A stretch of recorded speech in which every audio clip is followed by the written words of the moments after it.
رب العالمين والصلاة والسلام على سيدنا محمد وآله وصحبه أجمعين. அளவற்ற அருளாளனும் நிகரற்ற பேரன்புடையனுமாகிய அல்லாஹ் ஒருவனுக்கே அனைத்து புகழும் உண்டாகட்டுமாக. மக்கத்து ரோஜா மதினத்து ராஜா நம் உயிரிலும் மேலான கண்மணி நாயகம் ஸல்லல்லாஹு அலைஹி வஸல்லம் அவர்கள் மீதும் அவர்களுடைய அடிச்சுவடுகளை அப்படியே பின்பற்றிய சத்திய சஹாபாக்கள், சன்மார்க்க தொண்டர்கள், தாபியீன்கள், தபு தாபியீன்கள், உலமாக்கள், சுகதாக்கள், வலிமார்கள், இறைநேசர்கள், குறிப்பாக அல்லாஹுடைய விருந்தாளிகளாக இருக்கக்கூடிய நம்மின் மீதும் அல்லாஹுடைய ஒற்றா கிருபை என்றென்றும் கொண்டு நிலவட்டுமாக. அல்லாஹு தாலா இந்த உலகத்தில் எத்தனையோ படைப்புகளை படைத்து வைத்திருக்கிறான். ஆனால் மனித படைப்பை பற்றி சொல்லும் போது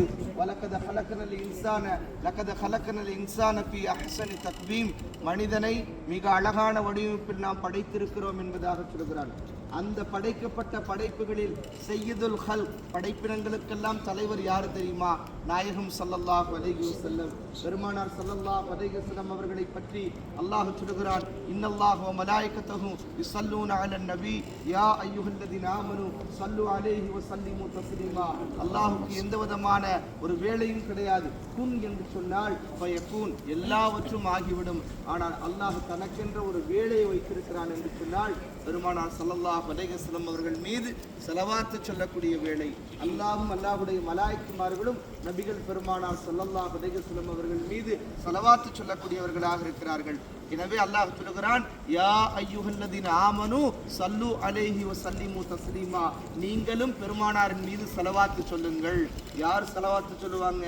யார் பெருமானார் ஸல்லல்லாஹு அலைஹி வஸல்லம் அவர்களை அதிகம் நேசிக்கிறார்களோ, யார் பெருமானாரின் மீது அதிகமான அன்பு கொண்டிருக்கிறார்களோ, அதிகமான ஈமானத்தினுடைய அந்த வெளிப்பாடுகள் இருக்கிறதோ, அவர்கள் மட்டும்தான் என்ன சொல்லுவாங்க? ஸலவாத்து சொல்வார்கள். வேறு யாரும் ஸலவாத்து சொல்ல மாட்டார்கள். அண்ணலம் பெருமானார் ஸல்லல்லாஹு அலைஹி வஸல்லம் அவர்களை அதிகம் நேசிக்கக்கூடிய பாக்கியம் நமக்கு இருக்க வேண்டும். ஏனென்று சொன்னால் ஒரு முஃமினாக இருக்கக்கூடியவர்கள் லா யுக்மினு அஹதுக்கும் ஹத்தா அகூன அஹப்ப இலைஹி மின் வாலிதிஹி வ வலதிஹி வன்னாஸி அஜ்மஈன். ஒரு உண்மை முஃமினாக ஆக வேண்டும் என்று சொன்னால் பெருமானார் ஸல்லல்லாஹு அலைஹி வஸல்லம் அவர்களிடத்தில் ஒரு சஹாபி வருகிறார். யா ரசூலுல்லாஹ், அல்லாஹ்வுடைய தூதரே, நான் என்னுடைய குடும்பத்தார்கள் இருக்கிறார்களே, என்னுடைய குடும்பத்தார்களை காட்டிலும் உங்களை அதிகமாக நேசிக்கிறேன்னு சொன்னார். பெருமானார் ஸல்லல்லாஹு அலைஹி வஸல்லம் சொன்னாங்க, இல்லை, இப்போது நீ உண்மை முஃமினாக இல்லை என்பதாக நபி ஸல்லல்லாஹு அலைஹி வஸல்லம் அவர்கள் சொன்னார்கள். வன்னாசி அஜ்மஈன் என்ற வார்த்தை, அதாவது உலக மக்கள் யாவரையும், உலகத்தில் உண்டான எல்லாவற்றையும் விட, பொருளாதாரத்தை விட, என்னுடைய தாய் தந்தையரை விட உங்களை அதிகமாக நாங்கள் நேசிக்காத வரை, பெருமானார் ஸல்லல்லாஹு அலைஹி வஸல்லம் அவர்களை அதிகமாக நேசிக்காத வரை உண்மை முஃமினாக ஆக முடியாது. லா யுக்மினு அஹதுக்கும் ஹத்தா அகூன அஹப்ப இலைஹி மின் வாலிதிஹி வ வலதிஹி வன்னாசி அஜ்மஈன். இந்த உலகத்தில் உண்டான எல்லாவற்றையும் விட நபிகள் நாயகம் ஸல்லல்லாஹு அலைஹி வஸல்லம் அவர்களை அதிகம் நேசிக்காதவரை உண்மை முஃமினாக. முஹம்மது ஸல்லல்லாஹு அலைஹி வஸல்லம் 1500 வருஷத்துக்கு முன்னாடி பெருமானார் ஸல்லல்லாஹு அலைஹி வஸல்லம் சொன்ன வார்த்தை என்ன தெரியுமா? என்னுடைய கபருக்கும் மிம்பருக்கும் இடைப்பட்ட பகுதி இருக்கிறதே, அது சொர்க்கத்தினுடைய ஒரு பூங்கா, சொர்க்கத்தினுடைய ஒரு குண்டு என்பதாக நபி ஸல்லல்லாஹு அலைஹி வஸல்லம் அவர்கள் சொன்னார்கள். இந்த உலகத்திலேயே நீங்க சொர்க்கத்தை பார்க்கணுமா? அது எங்கங்க? என்னுடைய வீட்டுக்கும், அதாவது என்னுடைய கபருக்கும் மிம்பருக்கும் இடைப்பட்ட பகுதி இருக்கிறதே, அதுதான் என்னங்க? ரௌதத்து மினல் ஜன்னா, சொர்க்கத்திலிருந்தும் ஒரு குண்டு என்பதாக நபி ஸல்லல்லாஹு அலைஹி வஸல்லம் சொன்னாங்க. அந்த வாய்ப்பு நம் எல்லோருக்கும் கிடைத்திருக்கிறது. அதில் உள்ளே நுழைந்து அதில் 2 ரக்காயத்துகள் தொழுது அண்ணலம் பெருமானார் ஸல்லல்லாஹு அலைஹி வஸல்லம் அவர்கள் மீது ஸலவாத்து சொல்லக்கூடிய பாக்கியத்தை நாம் பெற்றிருக்கிறோம். பெருமானார் ஸல்லல்லாஹு அலைஹி வஸல்லம் அவர்கள் சொன்னார்கள், யார் என்னுடைய கபரை ஜியாரத்து செய்வார்களோ, என்னுடைய மரணத்திற்கு பின்னால் யார் என்னுடைய கபரை ஜியாரத்து செய்வார்களோ, சந்திப்பார்களோ, நான் உயிரோடு இருந்தபோது என்னை உயிரோடு இருந்தபோது என்னை சந்தித்தவரை போன்றவர் என்பதாக நபி ஸல்லல்லாஹு அலைஹி வஸல்லம் அவர்கள் சொன்னார்கள். அப்படிப்பட்ட ஒரு அற்புதமான பாக்கியம் இங்கே இருக்கக்கூடிய எல்லோருக்கும் அல்லாஹ் கொடுத்திருக்கிறான்.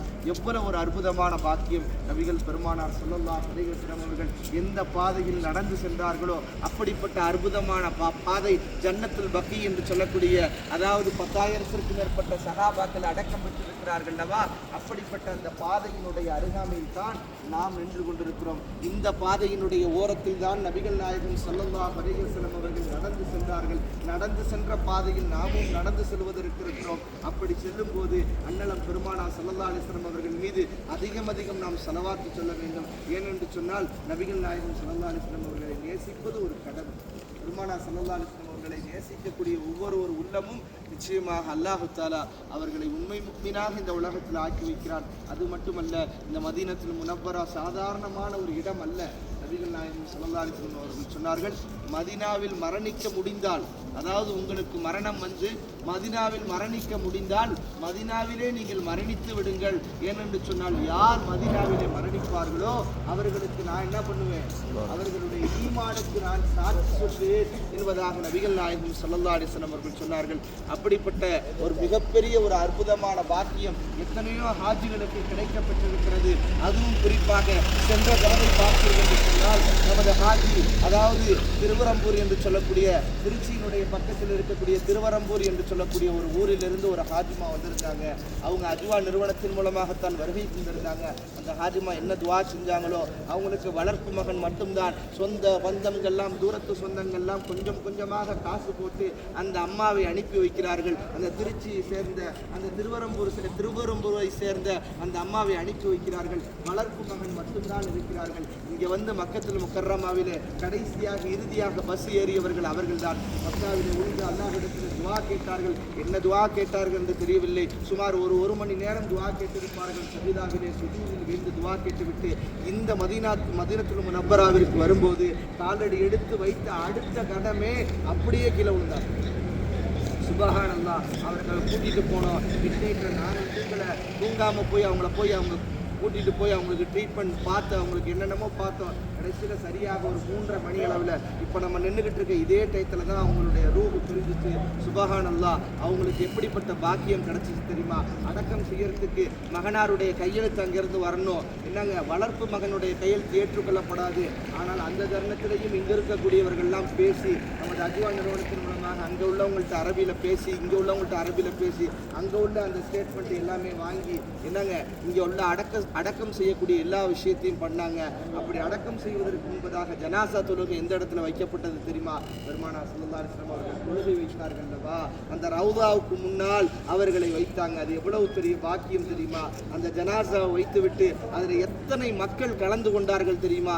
சுபஹானல்லாஹ். லட்சக்கணக்கான இங்கு இருக்கக்கூடிய எல்லா மக்களும் கலந்து கொண்டார்கள். அந்த ஜனாசாவை தூக்கும் போது, இந்த இடத்தில் தோளில் வைக்கும் போது நானும் ஒருவன், அதே போன்று மற்ற நபர்களும் ஒரு 4 நபர்கள் இருந்தார்கள். அந்த நம்மோடு குழுவோடு வந்த அந்த 4 நபர்கள் மட்டும்தான் அதை தூக்குறாங்க. தூக்கிட்டு போகும்போது நாங்கள்லாம் நினைக்கிறோம், என்ன இந்த அம்மாவுக்கு யாருமே இல்லையே, 4 நபர்கள் மட்டும்தானே இருக்காங்கன்னு நாங்கள் நினைச்சோம். சுபஹானல்லாஹ். தூக்கிக்கிட்டு போறாங்க. தூக்கிக்கிட்டு போகும்போது ஒரு செகண்ட் தான் அவங்கள பின்தொடர்ந்தவங்க எத்தனை பேர் பின்தொடர்ந்தாங்க தெரியுமா? சுமார் 600க்கும் மேற்பட்டவர்கள். சுபஹானல்லாஹ். 600க்கும் மேற்பட்டவங்க திமுன்னு உடியாடுறாங்க, பின்னாடி உடியாடுறாங்க. சுபஹானல்லாஹ். ஜன்னத்துல் பக்கீலே கடைசி இடத்துல அடக்கம் செய்யப்பட்டாங்க. அவங்களுக்கு எவ்வளவு பெரிய ஒரு பாக்கியம் தெரியுமா? யாருக்கும் கிடைக்காத ஒரு பாக்கியம். இந்த உலகத்துல எந்த குழந்தையும் இல்லாம அந்த அம்மாவுடைய மனசு எவ்வளவு வேதனைப்பட்டிருக்கும், அந்த அம்மாவுடைய மனது எவ்வளவு வேதனைப்பட்டிருக்கும், ஒரு மலடியாக ஒரு மனது எவ்வளவு வேதனைப்பட்டிருக்கும். அல்லாஹ் தஆலா அவங்களுக்கு குழந்தை பாக்கியத்தை கொடுக்கல. ஆனால் அடக்கம் செய்யப்படும் போது அந்த அம்மாவுடைய கபர் இருக்கிறதே, அந்த கபரில் அடக்கம் செய்யப்படுவதற்கு முன்னால் சவுதியினுடைய இந்த மதீனாவில் இருக்கக்கூடிய ஒரு குழந்தையை எடுத்து அடக்கம் பண்றாங்க. அந்த கபரில் என்ன பண்றாங்க, அந்த குழந்தையை வச்சுட்டு அதுக்கப்புறம் இவங்களையும் ஒன்னா வச்சு என்ன பண்றாங்க, அடக்கம் செய்யறாங்க. சுபஹானல்லாஹ். வாழும் காலகட்டத்தில் அவர்களுக்கு குழந்தை அல்ல, அவர்கள் மௌத்தானதற்கு பின்னால் அல்லாஹ் அவர்களுடைய கபரோடு சேர்த்து ஒரு குழந்தையும் சேர்த்து கொடுக்கிறார். இது அல்லாஹ்வுடைய வல்லமை. அது மதீனத்துல் முனவ்வராவில் அடக்கம் பெறுவது அவ்வளவு பெரிய பாக்கியம். ஏனென்று சொன்னால் உமர் ரலியல்லாஹு அவர்கள் துஆ செய்தார்கள். எப்படிப்பட்ட துஆ தெரியுமா? யா அல்லாஹ், இந்த மண்ணில் மரணிக்க வேண்டும், நபி மண்ணிலே மரணிக்க வேண்டும், நபி இருக்கக்கூடிய இந்த மண்ணில் மரணிக்க வேண்டும், நான் மரணிக்கும் போது ஷஹாதத்தோடு மரணிக்க வேண்டும் என்று துஆ கேட்டார்கள். உமர் இப்னு கத்தாப் ரலியல்லாஹு தஆலா அன்ஹு அவர்கள் கேட்டதை போன்றே அல்லாஹ் துஆவை கபூல் செய்தார். தொழுது கொண்டிருக்கும் போது எதிரிகளால் முதுகில் குத்தப்பட்டு சுபஹானல்லாஹ் 32க்கும் மேற்பட்ட அந்த குத்துகளை வாங்கி கொண்டதற்கு பின்னால் அப்படியே தொழுகையிலே வீழ்ந்த வாழ்ந்தவர்கள் தான் உமர் இப்னு கத்தாப். அந்த சக்கராத்துடைய வேதனையிலும் கூட யாரிடத்தில் அனுமதி கேட்கிறார்கள் தெரியுமா? அண்ணலம் பெருமானார் அடக்கம் பெற்றிருக்கக்கூடிய ஆயிஷா ரலியல்லாஹு அவருடைய வீட்டிலே ஆயிஷா ரலியல்லாஹு அவரிடத்திலே அனுமதி கேட்கிறார்கள். என்னுடைய உயிர் பிரிய இருக்கிறது, என்னுடைய உயிர் பிரிந்தால் இந்த இடத்திலே அடக்கம் செய்வதற்கு அன்னை ஆயிஷா ரலியல்லாஹு அன்ஹா அவரிடத்திலே அனுமதி கேளுங்கள் என்று சொல்லப்படும் போது ஆயிஷா ரலியல்லாஹு தஆலா அன்ஹா அவர்கள் அனுமதி கொடுக்கிறார்கள். சுப்ஹானல்லாஹ். பெருமானார் ஸல்லல்லாஹு அலைஹி வஸல்லம் அவர்களுடைய மௌத்துக்கு பின்னால் அபூபக்கர் சித்திக் ரலியல்லாஹு அவர்கள் கலீஃபாவாக ஏற்று அவர்களும் மரணித்து அதற்கு அடுத்ததாக ஒரு இடம் இருக்கிறது. அந்த இடத்தில் தான் உமர் இப்னு கத்தாப் ரலியல்லாஹு தஆலா அன்ஹு அவர்கள் அடக்கம் பெற்றிருக்கிறார்கள். சுப்ஹானல்லாஹ். அந்த வீட்டிலே மிகப்பெரிய ஒரு இடம் இருக்கிறது. அதுதான் பெருமானார் ஸல்லல்லாஹு அலைஹி வஸல்லம் அவருடைய கபர். அதை சுற்றி இருக்கக்கூடிய அந்த பகுதி ரௌதத்து மினல் ஜன்னா. பெருமானார் ஸல்லல்லாஹு அலைஹி வஸல்லம் அவர்கள் சொன்னார்கள், மா பைன பைத்தி என்னங்க மிம்பரி ரௌதத்து மினல் ஜன்னா, என்னுடைய வீட்டுக்கும் மிம்பருக்கும் இடைப்பட்ட பகுதி இருக்கிறது, அது ரௌதத்து மினல் ஜன்னா. பெருமானார் ஸல்லல்லாஹு அலைஹி வஸல்லம் அவர்கள் சொர்க்கத்திலேயே ஒரு துண்டுன்னு சொன்னாங்க. இன்னைக்கு கொரோனாவுடைய காலகட்டத்திற்கு முன்பதாக அந்த இடங்கள்ல எல்லோரும் போகலாம், உட்காரலாம், எவ்வளோ நேரம் வேணாலும் உட்காரலாம். ஆனால் காலங்கள் மாற்றப்பட்டு கொரோனாவுடைய காலகட்டத்திற்கு பின்னால் பர்மிட் என்ற ஒரு விஷயத்தை கொண்டு வந்தாங்க. குறிப்பிட்ட நேரத்தில் உள்ளக்க நுழையணும், அந்த 10 நிமிஷம் 20 நிமிஷம் தான் கொடுப்பாங்க. அது போன்ற ஒரு சூழ்நிலைகளில் மாற்றப்பட்டுச்சு. எத்தனையோ பேருக்கு இந்த வாய்ப்புகள் கிடைக்கல. சிலவங்களை வெயிட்டிங் லிஸ்ட் போட்டிருக்காங்க, சிலவங்களுக்கு வாய்ப்பு கிடைச்சிருக்கு. சுபஹானல்லாஹ். வாய்ப்பு கிடைத்த அந்த பாக்கியத்தை நல்ல முறையில் ஸலவாத்து சொல்லி நல்ல முறையில் பெருமானார் ஸல்லல்லாஹு அலைஹி வஸல்லம் ஸலவாத்து சொல்லி அந்த இடத்துல 2 ரக்காஅத்து தொழுது அல்லாஹ் இடத்திலே துஆ செய்து பெருமானார் ஸல்லல்லாஹு அலைஹி வஸல்லம் அவர்களோடு ஒன்றோடு ஒன்றாக சொர்க்கத்தில் இருக்கக்கூடிய உயர்ந்த பாக்கியத்தை தருவானாக. பெருமானார் ஸல்லல்லாஹு அலைஹி வஸல்லம் அவர்கள் சொன்னார்கள், என்னோடு சொர்க்கத்தில் இருக்க வேண்டுமா, என்னோடு சொர்க்கத்தில் இருக்க வேண்டுமா, என்னோடு சொர்க்கத்தில் இருக்க வேண்டுமா? நீங்கள் பெருமானார் ஸல்லல்லாஹு அலைஹி வஸல்லம் அவர்கள் இரட்டை விரலை ஒட்டி காட்டினார்கள். பெருமானார் ஸல்லல்லாஹு அலைஹி வஸல்லம் அவர்கள் யார் யதீம்களை ஆதரிப்பார்களோ, யார் யதீம்களை ஆதரிப்பார்களோ அவர்கள் என்னோடு இப்படி இருப்பார்கள் என்பதாக பெருமானார் ஸல்லல்லாஹு அலைஹி வஸல்லம் அவர்கள் சொன்னார்கள். உங்களுடைய வீட்டுக்கு அருகாமையிலோ உங்களுடைய வீட்டிலோ யாராவது யதீம்கள் இருந்தால் அந்த பிள்ளைகளுக்கு உதவுங்கள், அந்த பிள்ளைகளை வளருங்கள். தத்தெடுக்க முடிந்தாலும் கூட அந்த யதீம்களை நல்ல முறையில் ஆதரிங்கள். நிச்சயமாக அல்லாஹ் பெருமானார் ஸல்லல்லாஹு அலைஹி வஸல்லம் அவர்களோடு ஒன்றோடு ஒன்றாக சொர்க்கத்தில் இருக்கும் உயர்ந்த பாக்கியத்தை உங்களுக்கு தருவார். சஹாபி வருகிறார், அண்ணலம் பெருமானார் ஸல்லல்லாஹு அலைஹி வஸல்லம் அவரிடத்திலே வந்து, யா ரசூலுல்லாஹ், உங்களோடு நான் சொர்க்கத்தில் இருக்க வேண்டும் யா ரசூலுல்லாஹ், அதற்குண்டான ஒரு அமலை சொல்லிக் கொடுங்கள். அது பெருமானார் ஸல்லல்லாஹு அலைஹி வஸல்லம் அவர்கள் சொன்னார்கள், அது கஷ்டமான விஷயமே, என்னோடு சொர்க்கத்தில் இருப்பது கஷ்டமான விஷயமே என்பதாக நபி ஸல்லல்லாஹு அலைஹி வஸல்லம் அவர்கள் சொன்னார்கள். பெருமானார் ஸல்லல்லாஹு அலைஹி வஸல்லம் சொல்லிவிட்டு சொன்னார்கள், அக்ஸிரு சுஜூதை அதிகப்படுத்து, உன்னுடைய காலகட்டத்தில் நீ சஜிதா செய்வதை அதிகப்படுத்து, அக்ஸிரு ஸலவாத் சொல்லுவதை நீ அதிகப்படுத்து என்பதாக நபிகள் நாயகம் ஸல்லல்லாஹு அலைஹி வஸல்லம் அவர்கள் சொன்னார்கள். அப்போ பெருமானார் ஸல்லல்லாஹு அலைஹி வஸல்லம் அவர்களோடு சொர்க்கத்திலிருந்தும் உயர்ந்த பாக்கியம் நாம் கிடைக்க வேண்டும் என்று சொன்னால் 2 விஷயம். ஒன்று சுஜூத் அதிகமாக செய்ய வேண்டும், இன்னொன்று ஸலவாத் அதிகமாக சொல்ல வேண்டும். பெருமானார் ஸல்லல்லாஹு அலைஹி வஸல்லம் அவர்களை நேசிக்கக்கூடிய அனைத்து பாக்கியத்தையும் அல்லாஹ் தஆலா நமக்கு தருவானாக.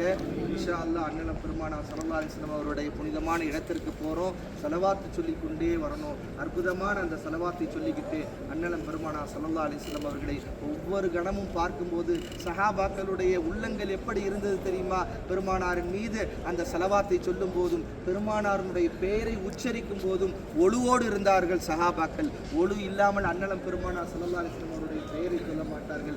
இன்னும் சொல்ல போனால் ஒவ்வொரு தருணமும் இந்த ரௌதத்து மினல் ஜன்னாவிற்கு போகும்போது அண்ணலம் பெருமானார் ஸல்லல்லாஹு அலைஹி வஸல்லம் அவங்களுக்கு எத்தனையோ பேர் சலாம் சொல்றாங்க. அந்த எல்லாருக்கும் பெருமானார் ஸல்லல்லாஹு அலைஹி வஸல்லம் அவர்கள் பதில் சலாம் சொல்கிறார்களா? ஒரு சிலர்களும் மட்டும்தான் அந்த பாக்கியம் கிடைக்கிறது. உள்ளத்திலிருந்து வர வேண்டும். உள்ளத்திலிருந்து வெள்ளத்தை போன்று அந்த சலாம் வந்தது என்று சொன்னால் அல்லாஹு தஆலா அதை முழுமையான முறையில் நமக்கு மிகப்பெரிய ஒரு பாக்கியமாக அல்லாஹு தஆலா பொருந்திக் கொள்வான். அப்படிப்பட்ட உயர்ந்த பாக்கியத்தை தருவானாக. வாஹிரு தஅவானா அல்ஹம்துலில்லாஹ்.